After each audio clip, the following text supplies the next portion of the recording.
Hello bachcho, let's read the question. Which of the following substance has the highest melting point? Option A NaCl, option B KCl, option C MgO and option D BaO. So question में क्या पूछा है, इनमें से कौन सा substance का सबसे ज्यादा मेल्टिंग पॉइंट होगा। तो हम देखते हैं कि मेल्टिंग पॉइंट का जो सब्सटेंस गिवन है इनसे कैसे रिलेशन आता है। तो जो हमारा मेल्टिंग पॉइंट होता है ये डायरेक्टली प्रोपोर्शनल होता है चार्ज ऑफ कैटायन और एनायन। मतलब कि कैटायन और एनायन पे चार्ज जितना ज्यादा होगा हमारा मेल्टिंग पॉइंट जो होगा कंपाउंड का उतना ज्यादा होगा। तो इस बेसिस पे अगर आप देखो तो हमारे पास जो ये चार कंपाउंड है NaCl, KCl, MgO और BaO, इसमें से हमारे NaCl और KCl तो साइड आउट हो जाएंगे, एलिमिनेट हो जाएंगे, क्योंकि जो हमारा NaCl है इसमें सोडियम पे +1 चार्ज होता है, क्लोरीन पे -1। KCl में सोडियम पे +1 चार्ज होता है और KCl में पोटेशियम पे +1 चार्ज होता है और क्लोरीन पे -1 चार्ज होता है। वही अगर MgO और BaO देखोगे तो MgO में मैग्नीशियम पे +2 चार्ज होता है और ऑक्सीजन पे -2 चार्ज होता है। सेम वैसे ही बेरियम जो है उस पर +2 चार्ज होता है और ऑक्सीजन पे -2 चार्ज होता है। इट मीन्स कि इन दोनों का मेल्टिंग पॉइंट क्या होगा, NaCl और KCl से ज्यादा होगा। अब हमारे पास क्या बचा,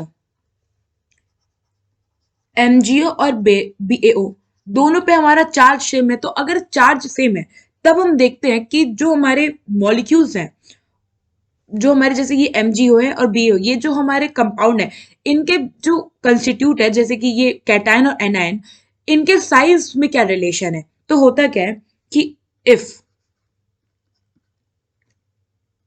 cation and anion size are comparable,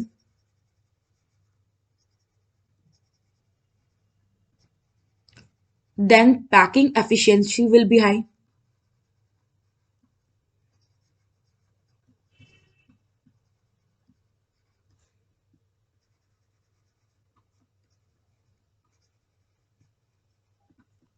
Thus, the lattice energy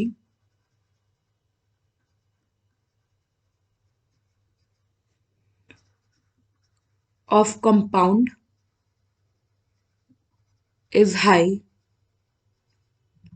so the melting point will be also high.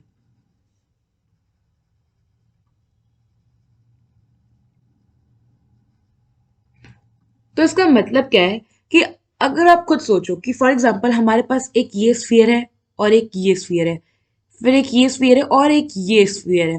तो अगर मान लीजिए ये हमारा क्या है, कैटायन है, ये एनायन है, ये कैटायन है और ये एनायन है।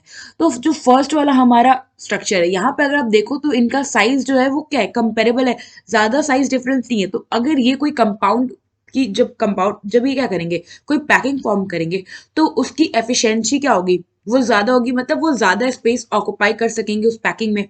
और वही अगर आप हमारा जो सेकंड कंपाउंड है इसको देखो तो इसमें कैटायन और एनायन के बीच में बहुत ज्यादा साइज डिफरेंस है, जिससे कि क्या होगा कि जब ये कोई पैकिंग फॉर्म करेंगे तो उसमें क्या होगा, मोर अमाउंट में वैकेंट स्पेस बच जाएगा, जिससे कि क्या होगी, पैकिंग एफिशिएंसी इनकी कम होगी और यहाँ पे क्या होगा, पैकिंग एफिशिएंसी ज्यादा होगा। और अगर पैकिंग एफिशिएंसी ज्यादा, इट मीन्स कि वहां पे ज्यादा आप कह सकते हो कि क्या है, वैकेंट स्पेस कम है। अगर वैकेंट स्पेस कम होगा, ज्यादा कंस्टिट्यूट है, पास पास है, तो उससे क्या होगा कि जो लेटिस एनर्जी होगा हमारे कंपाउंड का वो भी ज्यादा होगा। और मॉलिक्यूल अगर हम बात करें मेल्टिंग पॉइंट की, तो मेल्टिंग पॉइंट डायरेक्टली प्रोपोर्शनल होता है लेटिस एनर्जी के।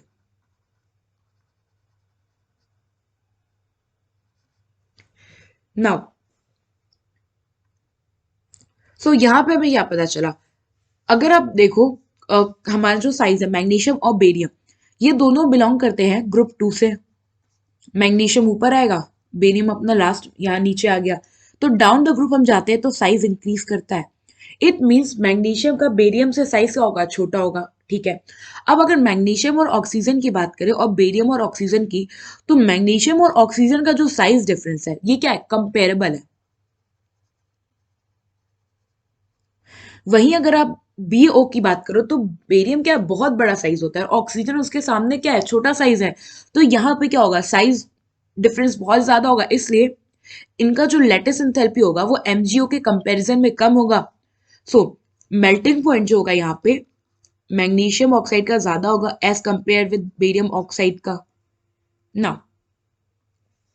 एक पॉइंट आपके दिमाग में स्ट्राइक किया होगा कि जो मेल्टिंग पॉइंट है वो डायरेक्टली प्रोपोर्शनल है चार्ज ऑफ कैटायन और एनायन से, ऐसा क्यों? तो होता क्या है कि चार्ज जितना